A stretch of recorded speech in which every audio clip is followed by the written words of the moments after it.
How to connect TikTok Shop to Autods. So hello guys and welcome back to today's video.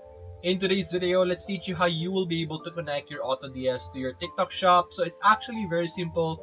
Simply look over here on the top left, click on your options over here or your store, and you will be able to see here Add Store. Click on Add Store and simply select TikTok Shop. Click on Continue and simply pay the following plans that are available for you.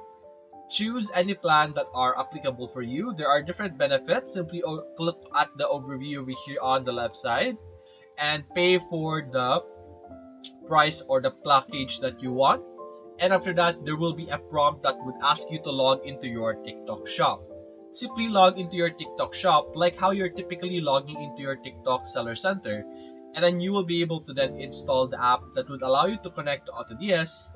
And you will then be able to simply navigate and click on your stores over here, which will be your TikTok shop.